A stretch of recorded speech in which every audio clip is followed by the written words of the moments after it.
ગુજરાત હાઈકોર્ટે હિન્દુ લગ્ન અધિનિયમના અર્થઘટન અંગે એક મહત્વપૂર્ણ ચુકાદો આપતા સ્પષ્ટ કર્યું છે કે માત્ર મેરેજ રજિસ્ટ્રેશન સર્ટિફિકેટના આધારે હિન્દુ લગ્ન કાયદેસર માન્ય ગણાવી શકાય નહીં. કોર્ટના જણાવ્યા મુજબ હિન્દુ લગ્ન અધિનિયમની કલમ 7 હેઠળ કાયદેસર લગ્ન માટે પ્રચલિત ધાર્મિક વિધિઓ અને રિવાજોનું પાલન ફરજિયાત છે. જ્યાં સપ્તપદી એટલે કે 7 ફેરાની પરંપરા હોય ત્યાં વિધિ પૂર્ણ થયા બાદ જ લગ્ન કાયદેસર ગણાય છે. હાઈકોર્ટે વધુમાં જણાવ્યું કે કલમ 8 હેઠળનું લગ્ન રજિસ્ટ્રેશન માત્ર પહેલેથી કાયદેસર રીતે સંપન્ન થયેલા લગ્નનો પુરાવો છે.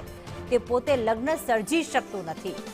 આ કેસમાં બંને પક્ષોએ સ્વીકાર્યું હતું કે તેમની વચ્ચે કોઈ ધાર્મિક વિધિ થઈ ન હતી, જેના આધારે ગુજરાત હાઈકોર્ટે ફેમિલી કોર્ટનો અગાઉનો આદેશ રદ કરીને કથિત લગ્નને શરૂઆતથી જ અમાન્ય જાહેર કર્યા.